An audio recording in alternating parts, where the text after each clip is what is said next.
beberapa konflik yang sedang kita hadapi sekarang di dunia. Ada konflik Rusia, Ukraina, kemudian juga perang di Gaza. Dan ini mencerminkan ketegangan geopolitik di dunia ini sangat kompleks dan dinamis yang tentunya berpengaruh kepada negara kita. Potensi konflik antar negara akan selalu ada dan perang bisa kapan saja terjadi di negara manapun, termasuk di negara kita. Sugiono berdiri di hadapan forum internasional dan mulai berbicara tentang kondisi geopolitik dunia saat ini. Banyak delegasi menyadari bahwa yang mereka dengar bukan sekadar pernyataan diplomatik biasa. Ada kegelisahan yang disusun rapi, ada peringatan yang tidak diucapkan secara frontal, dan ada gambaran dunia yang sedang bergerak menuju arah yang berbahaya. Sugiono membuka pidatonya dengan satu kenyataan yang sulit dibantah. Dunia tidak sedang berada dalam masa transisi yang normal. Dunia sedang berada dalam fase pergeseran kekuatan yang tidak stabil. Konflik tidak lagi berdiri sendiri sebagai perang antar negara, tetapi menjalar menjadi krisis ekonomi, krisis energi, krisis pangan, dan krisis kepercayaan antar bangsa. Dalam suasana seperti ini, kata-kata yang salah, sikap yang gegabah, atau keputusan sepihak dapat menyalakan api yang jauh lebih besar daripada yang direncanakan siapapun. Ia tidak menyebut satu negara pun sebagai musuh. Namun semua yang hadir tahu, pidato itu mengarah langsung pada realitas global hari ini. Blok-blok kekuatan dunia kembali mengeras. Aliansi lama diuji oleh kepentingan baru. Negara-negara besar berbicara tentang stabilitas, tetapi bertindak atas dasar dominasi. Dunia, menurut Sugiono, sedang menyaksikan kembalinya logika kekuatan, di mana hukum internasional perlahan tergeser oleh kepentingan strategis. Ketika ia mulai membahas geopolitik global, suasana ruangan berubah. Tidak ada lagi basa-basi diplomatik. Ia berbicara tentang kawasan yang memanas, tentang wilayah yang selama ini dianggap pinggiran, namun kini menjadi pusat perebutan pengaruh. Ia menyinggung bagaimana Arktik, Laut Cina Selatan, Timur Tengah, dan Eropa Timur tidak lagi berdiri sebagai konflik terpisah, melainkan saling terhubung dalam satu pola besar, perebutan kendali atas masa depan dunia. Sugiono menekankan bahwa dunia saat ini tidak kekurangan forum dialog, tetapi kekurangan kejujuran. Negara-negara berbicara tentang perdamaian sambil terus menumpuk persenjataan. Berbicara tentang stabilitas ekonomi sambil menjatuhkan sanksi yang menghancurkan kehidupan rakyat sipil. Berbicara tentang kedaulatan sambil secara terang-terangan mencampuri urusan negara lain. Dalam kondisi seperti ini, diplomasi kehilangan maknanya jika hanya menjadi alat pembenaran bagi kepentingan sepihak.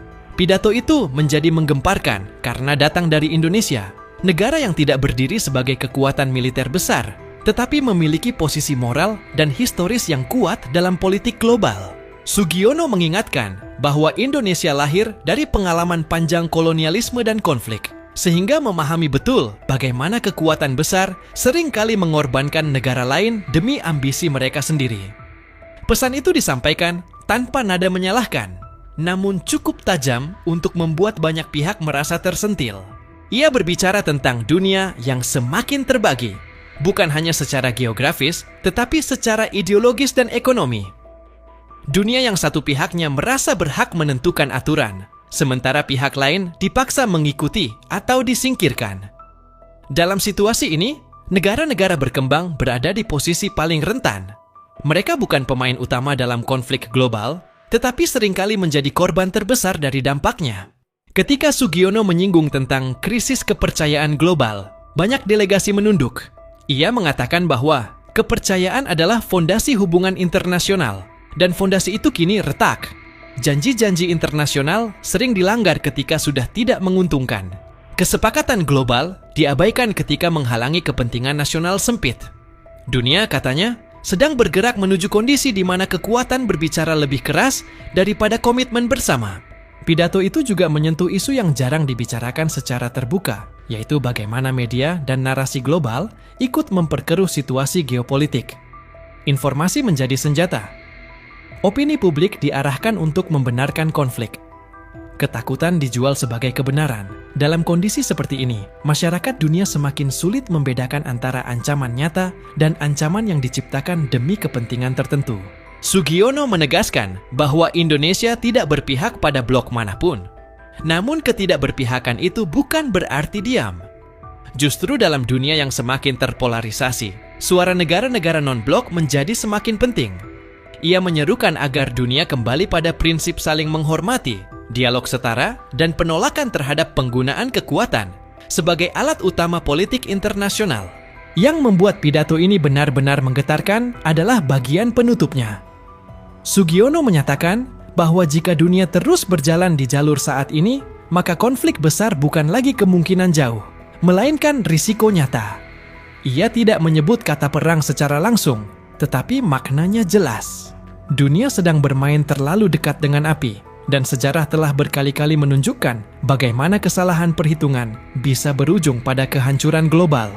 Pidato itu menyebar cepat ke berbagai media internasional. Banyak yang memuji keberanian dan kejernihan pesannya. Ada pula yang merasa tidak nyaman karena pidato tersebut membuka kenyataan yang selama ini coba ditutupi. Namun satu hal pasti, pidato Sugiono telah menempatkan Indonesia sebagai suara yang serius dalam percakapan geopolitik global. Setelah pidato itu berakhir, gema kata-kata Sugiono tidak berhenti di dalam ruangan. Ia menyebar ke lorong-lorong diplomasi, ke meja-meja perundingan tertutup, dan ke ruang redaksi media internasional. Banyak yang menyadari bahwa apa yang disampaikan Indonesia bukan sekadar pandangan normatif, melainkan pembacaan jernih atas arah dunia yang sedang meluncur tanpa rem. Dunia, seperti yang digambarkan Sugiono, tidak lagi bergerak menuju keseimbangan, tetapi menuju konsentrasi kekuatan yang semakin sempit dan berbahaya. Geopolitik global saat ini tidak bisa dipahami hanya dengan melihat satu konflik secara terpisah. Semua saling terhubung dalam satu pola besar. Ketika satu wilayah memanas, dampaknya merambat ke wilayah lain. Ketika satu negara besar mengambil langkah sepihak, negara lain merespons dengan langkah yang sama atau lebih ekstrim. Rantai ini menciptakan spiral ketegangan yang terus berputar. Semakin cepat, semakin sulit dihentikan. Sugiono menyoroti bahwa dunia sedang kembali pada logika lama yang seharusnya sudah ditinggalkan. Logika bahwa keamanan hanya bisa dicapai dengan kekuatan militer. Logika bahwa pengaruh harus diperluas, bukan dinegosiasikan. Logika bahwa siapa yang paling kuat, dialah yang paling benar. Dalam pidatonya, ia mengingatkan bahwa logika inilah yang pernah membawa dunia ke jurang kehancuran pada abad sebelumnya. Dan kini tanda-tandanya kembali muncul dengan wajah yang lebih modern. Perang hari ini tidak selalu dimulai dengan tembakan. Ia sering diawali dengan sanksi ekonomi, tekanan politik, manipulasi informasi, dan penggambaran musuh secara sistematis. Dunia menyaksikan bagaimana ekonomi digunakan sebagai senjata, bagaimana mata uang, energi, dan pangan dijadikan alat tekan. Negara-negara yang tidak terlibat langsung dalam konflik pun ikut terseret, menderita akibat keputusan yang tidak mereka buat. Dalam konteks inilah, Sugiono menegaskan bahwa ketidakadilan global semakin menganga. Negara-negara besar memiliki ruang untuk bermanuver, sementara negara berkembang hanya punya sedikit pilihan. Ketika blok kekuatan berseteru, negara-negara di luar blok dipaksa memilih, seolah netralitas adalah sebuah kesalahan. Padahal bagi banyak negara, netralitas bukan sikap oportunis, melainkan upaya bertahan hidup di tengah pertarungan raksasa. Ia juga menyinggung bagaimana lembaga-lembaga internasional yang seharusnya menjadi penyeimbang justru semakin kehilangan taring. Dewan-dewan global seringkali lumpuh oleh veto dan kepentingan politik. Keputusan penting tertahan, bukan karena kurangnya urgensi, tetapi karena ketidaksepakatan para pemilik kekuasaan. Dalam situasi seperti ini, hukum internasional berubah menjadi alat selektif, ditegakkan ketika menguntungkan, diabaikan ketika menghalangi. Sugiono tidak berbicara dengan nada putus asa, tetapi juga tidak menawarkan ilusi. Ia menyampaikan bahwa dunia saat ini sedang berada di fase paling rapuh sejak berakhirnya perang besar global terakhir. Teknologi membuat konflik bisa terjadi lebih cepat, lebih luas, dan lebih destruktif. Kesalahan persepsi, salah tafsir, atau provokasi kecil bisa memicu eskalasi yang tidak terkendali. Dunia, menurutnya, terlalu sering meremehkan bahaya ini. Pidato itu juga menyoroti pergeseran medan konflik. Geopolitik tidak lagi hanya soal darat dan laut, tetapi juga ruang siber, informasi, dan ekonomi digital. Negara-negara berlomba menguasai narasi global, membentuk persepsi publik internasional, dan menciptakan legitimasi bagi tindakan mereka. Dalam perang narasi ini, kebenaran sering menjadi korban pertama. Indonesia, melalui suara Sugiono, mengambil posisi yang jarang diambil secara tegas oleh negara-negara lain. Ia menolak dikotomi sederhana antara teman dan musuh. Ia menolak gagasan bahwa dunia harus dibagi menjadi kubu-kubu permanen. Ia menekankan bahwa keamanan sejati hanya bisa dibangun melalui kepercayaan, dan kepercayaan tidak bisa tumbuh di bawah ancaman. Dalam bagian pidatonya yang paling reflektif, Sugiono mengingatkan bahwa sejarah selalu menghukum kesombongan geopolitik. Kekaisaran, aliansi, dan blok kekuatan datang dan pergi, tetapi penderitaan rakyat biasa selalu menjadi harga yang dibayar. Dunia hari ini, katanya, sedang mengulangi pola lama dengan kecepatan yang lebih tinggi dan risiko yang lebih besar. Reaksi terhadap pidato itu beragam. Sebagian memujinya sebagai suara penyeimbang yang langka di tengah hiruk-pikuk konflik.